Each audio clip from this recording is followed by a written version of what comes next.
এবার ১৩ ফেব্রুয়ারির দিকে তাকিয়ে আছে আওয়ামী লীগ। হাসিনা সহ আওয়ামী লীগের পলাতক নেতারা অপেক্ষায় আছে নতুন বার্তার জন্য।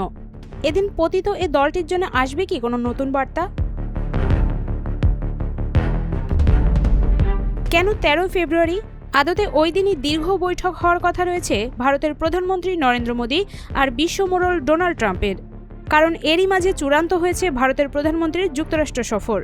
২৭ জানুয়ারি ডোনাল্ড ট্রাম্পের সঙ্গে নরেন্দ্র মোদীর ফোনালাপ হয়। সে সময় মোদী ওয়াশিংটন সফরের আগ্রহ প্রকাশ করেন। ট্রাম্পও সায় দেন। আসন্ন ১২ ফেব্রুয়ারি মোদী হোয়াইট হাউসে যাবেন বলে জানিয়েছেন ভারতের পররাষ্ট্র সচিব বিক্রম মিশ্রি। ১২ থেকে ১৩ ফেব্রুয়ারি রাষ্ট্রীয় সফরে ওয়াশিংটন থাকবেন নরেন্দ্র মোদী।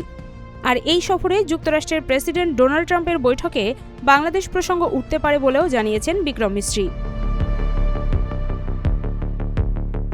সম্প্রতি মিডিয়া ব্রিফিং করেন ভারতের পররাষ্ট্র সচিব। সেখানে তাকে প্রশ্ন করা হয়েছিল যুক্তরাষ্ট্রের প্রেসিডেন্ট ট্রাম্পের সঙ্গে মোদীর বৈঠকে বাংলাদেশ প্রসঙ্গ আসতে পারে কিনা।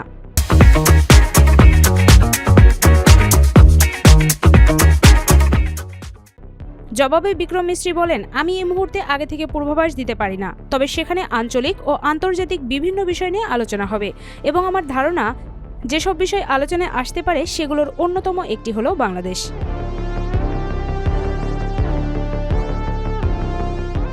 ক্ষমতাচ্যুত হাসিনাকে ফেরত পাঠানো না হলে ঢাকায় ভারতীয় হাইকমিশনের উপর হুমকি আসতে পারে বলে যে কথা উঠেছে সে বিষয়ে প্রশ্ন করলে বিক্রম মিশ্রি বলেন, কূটনৈতিক স্থাপনা নিরাপত্তার দায়িত্ব সেই দেশের। আমার কোনো সন্দেহ নেই যে বাংলাদেশি কর্তৃপক্ষ তাদের দায়িত্ব সম্পর্কে অবগত। ধানমন্ডি ৩২ নম্বরে শেখ মুজিবুর রহমানের বাড়ি ধ্বংস এবং বাংলাদেশের বিভিন্ন স্থানে বাড়িঘরে আগুন দেওয়ার বিষয়টিও ভারতের পররাষ্ট্র সচিবের কাছে প্রশ্নে তুলে ধরেন দেশটির সাংবাদিকেরা। ধানমন্ডি ৩২ নম্বরের বাড়ি ধ্বংসের ঘটনায় বিক্রম মিশ্রি বলেন, দুর্ভাগ্যজনক এ ঘটনা নিয়ে ভারত গতকাল একটি বিবৃতি দিয়েছে। ৬ ফেব্রুয়ারি ভারতের পররাষ্ট্র মন্ত্রণালয়ের মুখপাত্র রণধীর জয়সওয়াল বলেছেন, দখলদারিত্ব ও নিপীড়নের বিরুদ্ধে বীরত্বপূর্ণ প্রতিরোধের প্রতীক শেখ মুজিবুর রহমানের ঐতিহাসিক বাসভবন ভেঙে ফেলা হয়েছে।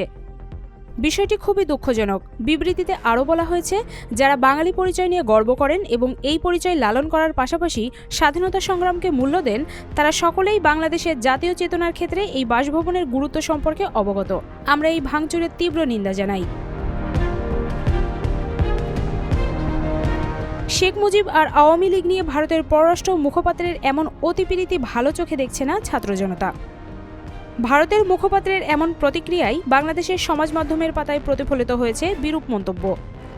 ছাত্র জনতার আবেগ অনুভূতির বিরুদ্ধে এখনও মন্তব্য করছে ভারতীয় সরকারি দপ্তর, যা স্পষ্টতই দুই দেশের সম্পর্ককে দূরে ঠেলে দিচ্ছে বলে মনে করেন সচেতনরা। এদিকে যুক্তরাষ্ট্র থেকে ১০৪ ভারতীয় অবৈধ অভিবাসীকে সামরিক উড়োজাহাজে করে দেশে ফেরত পাঠানো হয়েছে। এই ফেরত পাঠানোর প্রক্রিয়ায় আরও লাখখানেক ভারতীয়।